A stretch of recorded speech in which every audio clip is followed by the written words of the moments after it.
Aksa terdiam selama beberapa saat. Aroma parfum itu pasti milik Bunga. Sebab tanpa sengaja wanita itu tadi memeluknya saat tidur. Itu mungkin aroma parfumnya Bunga, jawab Aksa santai. Mendengar hal itu, sontak Renata langsung mendorong tubuh Aksa. Melepaskan pelukannya dari tubuh suaminya itu. Tuh kan, kamu selingkuh. Dasar suami gak setia, ketus Renata sembari beranjak dari tempat tidurnya. Renata melangkah ke arah balkon, lalu duduk di kursi balkon dan langsung menangis. Hiks, Mas Aksa tega sama aku. Aku mau pulang ke rumah orang tuaku saja kalau begini, lirih Renata menangis lebay.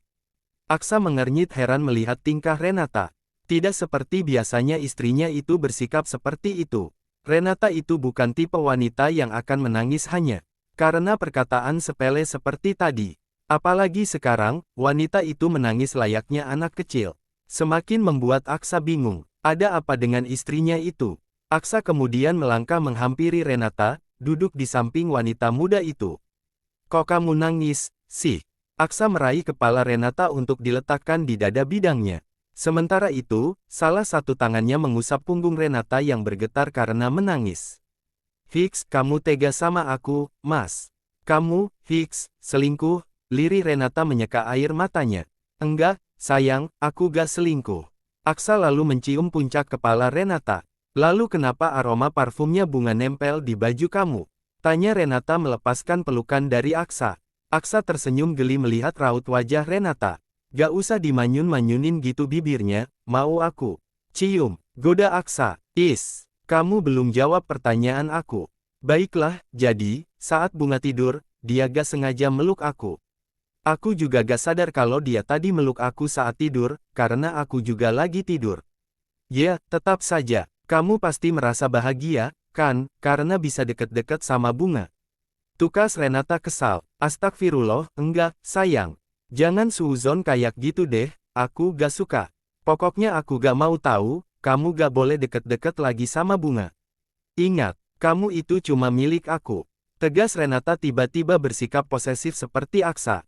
Aksa tersenyum. Iya, sayang, aku cuma milik kamu. Hardi apa yang lo lakuin ke gue? Teriak Hana saat mendapati tubuhnya yang polos dan hanya tertutupi oleh selimut. Hana benar-benar merasa terkejut saat terbangun dari tidurnya dengan keadaan yang sangat berantakan. Hardi tersenyum miring. Pria itu kemudian mendudukkan dirinya di samping Hana. Beberapa menit yang lalu Hardi memang sudah mandi dan kembali memakai bajunya yang semalam. Lo benar-benar memuaskan, baby. Desis Hardi mengelus pipi kanan Hana dengan begitu pelan. Singkirkan tangan kotor lo itu dari gue, sialan. Gertak Hana menyingkirkan tangan Hardi agar tidak menyentuhnya.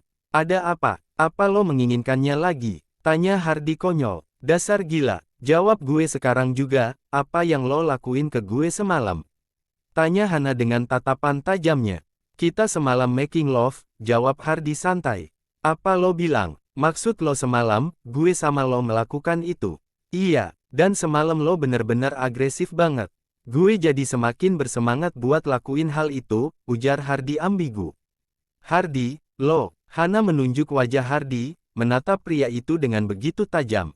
Dasar brengsek, Hardi tersenyum miring. Lo sendiri yang ngegoda gue. Ngapain coba, kemarin lo ngajak gue ketemuan di klub, terus pakai baju seksi kayak gitu. Kan ngebuat iman gue runtuh. Iman gue terlalu tipis, Han. Jadi ya, gue pasti bakalan kegoda sama tubuh montok lo itu, jelas Hardi enteng. Dasar pria brengsek, beraninya lo ambil keperawanan gue. Gue gak terima itu, Hardi. Gue gak rela. Sentak Hana memukul dada Hardi berkali-kali. Wanita itu bahkan mulai menangis di depan Hardi. Gak usah sok sedih deh lo. Gue tahu lo juga sama-sama menikmatinya kok. Dasar pria cabul, bentak Hana sembari beranjak dari tempat tidur dengan selimut yang melilit di tubuh polosnya. Hana meringis pelan saat merasakan perih di area selangkangannya, tapi wanita itu tak memperdulikannya. Yang penting, ia harus segera membersihkan diri dan pergi dari sini. Hardi tersenyum miring melihat hal itu. Pria itu kemudian mengeluarkan sebuah handphone dari dalam saku celananya. Setelah ini, lo gak bisa macem-macem sama gue lagi, Hana. Karena gue punya video hasil kegiatan kita semalam. Dan dengan ini, gue bisa manfaatin lo. Aksa dan Renata kini tengah berada di taman kota. Mereka sengaja ke sini, karena tiba-tiba saja Renata tadi ingin menghabiskan waktu dengan Aksa. Renata duduk di sebuah ayunan, dengan Aksa yang mendorongnya dari belakang. Kamu pelan banget dorongnya, Mas. Kencengin dikit napak. Titah Renata menoleh pada Aksa. Aku cuma takut kamu jatuh, sayang. Enggak akan, ujar Renata yakin. Baiklah kalau begitu. Aksa pun kembali mendorong ayunan yang diduduki Renata dengan agak kencang. Membuat Renata tertawa senang. Melihat tawa bahagia dari istrinya, membuat hati Aksa menghangat. Aksa tersenyum. Kebahagiaan Renata memang nomor satu untuknya. Apapun akan Aksa lakukan, asalkan Renata bahagia. Aksa mencintai dan menyayangi Renata. Sampai kapanpun Aksa tidak akan pernah mau melepaskan Renata. Mas, panggil Renata beranjak dari ayunan yang didudukinya tadi. Apa, sayang? Tanya Aksa lembut. Itu. Tolong kamu beliin gelembungnya, ya.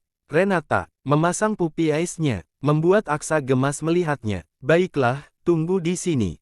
Aku ingin meniup gelembung seperti anak kecil.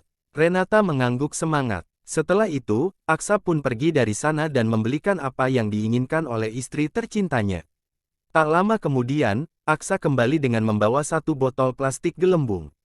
Nih, kamu bisa tiup gelembung sepuasnya. Renata langsung mengambil botol itu, membukanya dan segera meniup gelembungnya. Gelembung yang Renata tiup pun akhirnya berterbangan banyak di sekitar mereka. Membuat Renata tersenyum semakin lebar. Sesekali wanita itu berlari, hanya untuk mengejar gelembung yang ia tiup. Jangan lari-larian kayak gitu, sayang.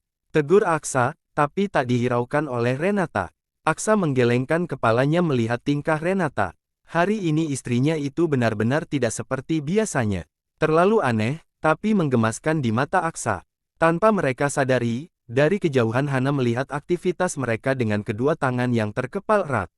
Hana tidak suka melihat Renata tersenyum bahagia seperti itu. Seharusnya, dialah yang berada di posisi itu. Dialah yang harus mendapatkan cinta dan kasih sayang Aksa, bukan Renata atau siapapun. Aksa hanya untuk Hana. Lihat saja nanti, nyonya sombong Renata. Gue akan buat kebahagiaan lo itu menjadi sebuah penderitaan yang tidak akan pernah lo duga, ujar Hana tersenyum devil. Mas Aksa cuma milik gue. Dan gue bakalan rebut dia secepatnya dari lo.